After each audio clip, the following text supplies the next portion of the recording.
Now, Old Trafford is no longer a fortress. We have lost 4 home games in 6 matches. Appalling. Guys, what is going on? Jonathan, I want to know who is to blame. Oh, blimey. You can't blame one thing, can you? It's a perfect storm. It's an aging squad. It wasn't as weak as Fergie thought because Fergie was so good at getting the ability out of the players. He certainly thought, in his honestly held opinion, it was a good squad. Turns out not so much. And it's a case of the Glazers haven't invested for a long, long time.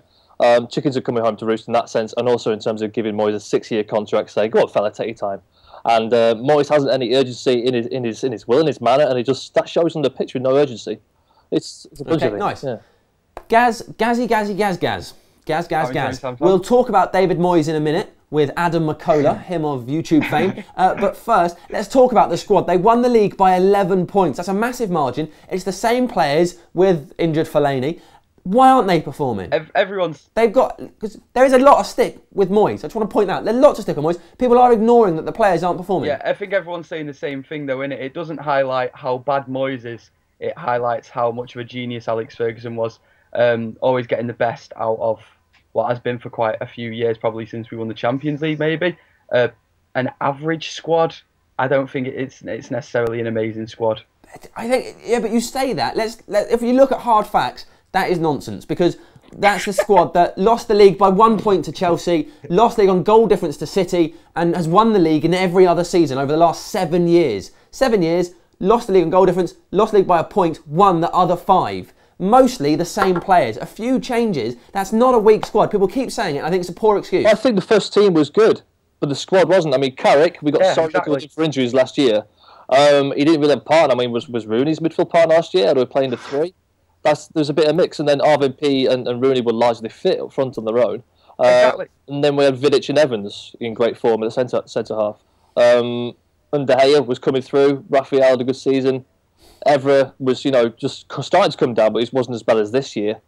I think that's, we were just looking at injuries, and the others were abysmal. And then they've reinforced. Look at the hundreds of millions that City have reinvested to climb back up, or we've stood still.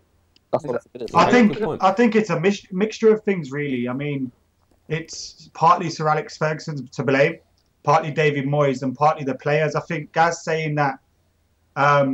It shows how big of a job Sir Alex Ferguson done. Yes, it does. But also, these players have to have a long, hard look at themselves. These are the champions of England. And they were 11 points clear at the end of last season. And right now, the City, 7th, 8th position. They've lost 4 out of the last 6 home games. And they're playing like they don't even know each other. What we need out there right now is like a Neville, a Keno, a Robbo, someone that's just out there saying, you sort it out. Everyone just get together and just dig in. No one's grinding out results, and that's what we've lost. In a time of transition, you expect people to at least try and grind out results, and players haven't been doing it. David Moyes is to blame as well. He's showed tactical naivety. He's not been good enough in the media, I don't think. I think he sends out a wrong message to his players, and he was poor in the transfer window, as was Ed Woodward. And then Sir Alex Ferguson hasn't sorted out the central midfield problem that David Moyes had one summer to do and failed with. So it's a mixture of things, but more importantly, I'm disappointed with the players. So bad.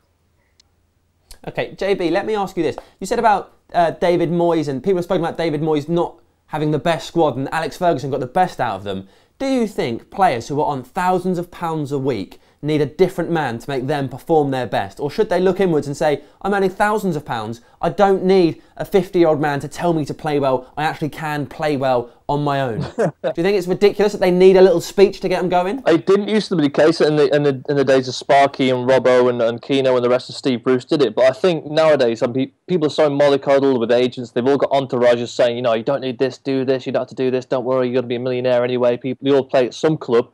Then there's a rare gem like Janusaj, who's a brilliant player and has a great attitude, who I don't think is taking a cue from Moyes. I think he wants to win. He's getting his head down and working really, really hard, doing all the right things.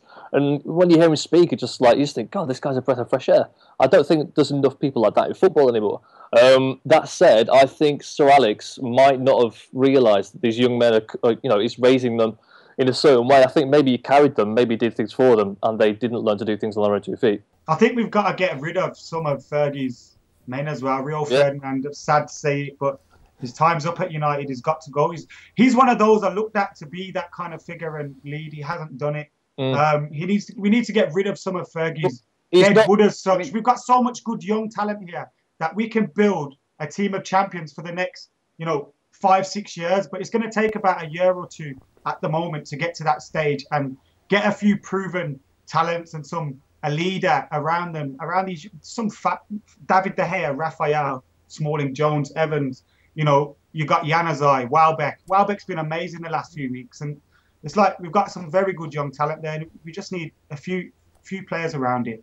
You were talking about the motivating as well. I mean, when Ferguson was in charge, it wasn't just him giving a talk before the matches and in training and stuff like that. Ferguson would do a talk, then you'd have probably Mike Phelan do a talk, and then you'd have a strong captain stand up and give the team a bit of a pep talk before they went out. And at the minute, I can't see our assistant manager or any of our backroom staff doing that type of thing. Can't imagine Phil Neville doing that. And I certainly don't think we've got a player. Phil Neville is a man of the people. Have you seen Braveheart? Have you seen Remember the Titans? Have you seen Every Given Sunday? Those speeches, the big famous speeches, would pale into insignificance even to the quotes and the prose of Phil Neville. How dare you, Gaz? Right, let's move on. JB, what team are you starting against Swansea? De Gea in the sticks, Smalling right back, Vidic and Evans centre half, Evra left back, right wing Valencia, midfield Fletcher, Carrick, and on left flank Januzaj. And top, I think I'm going to go with Rooney in the hole and Welbeck up front. Gaz? Yeah, funny enough, exactly the same team I've gone for. I thought that Raphael may be back this weekend, and if so, obviously we'll stick him in the team. Rooney, I think he's back weekend, if he's fit and everything. Get him back in the team. And like you were saying, JB, as well, cleverly with Carrick, it could be a nice little... Fletcher with Carrick, it could be a nice little combo in the middle there. Very nice. Adam, what do you think? Pretty similar, except I'd go with Welbeck in the hole and Rooney up top. I think Welbeck has been excellent in the hole. He works so hard. He helps the link play with the wingers as well excellently. I think at times with Januzaj and Hernandez the other day, as bad as it was, they did link up pretty well. And I'd like to see Rooney up top. When he was in that position, he scored 30-odd goals a season. So why not get that out of him? I hate to see him drop back and pinging the balls out to the wingers and all the play being ahead of Rooney. I know what you mean. The reason I've done it, mate, is because Swansea have quite a really good, solid, resolute defence. Their best players are Ashley Williams, Chica Flores, and Angel Rangel. And they're by far the best players. They're really bad at defending. If they concede goals, it is against through balls and pieces of individual skill. If you have Rooney in the hole, it allows him to be that, the guy who dictates that. Yeah. No? Gaz, danger men. Well, it's him, innit, that big lad up front who scored against us. He's the danger man. But I like him as well. I quite like Shelvey. I really rate him as a player. I really rate him as a player.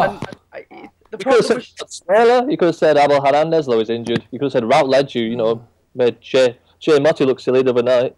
No, honestly, I do really like John Joe Shelvey, and I think he's something that we need to deal with. And I think putting Fletcher in midfield can help deal with him. Gaz, we all like eggs, yeah, but there's a line to be drawn. Like that thing out John Joe Shelvey crosses that line. Okay, right, let's move on. Mac and cheese prediction. No pressure. 2-1 to United. 2-1 to United. A nice reversal of the FA Cup match. Gaz. Let's say 4-1 United. We'll be back. Wow, bold. JB? Despite a bold prediction, this is the most hesitant any of us have ever sounded. It really is. Yeah, I think it's going to be a 2-1, a reverse of Sunday, and we're going to get a revenge. Hopefully. I feel more comfortable away from Look, I hate to say it, I believe in the side. I think 1-0. Swansea are going to come full of confidence. We've got loads of injuries. Can't see it happening. 1-1. Guys, thank you very much. Cheers.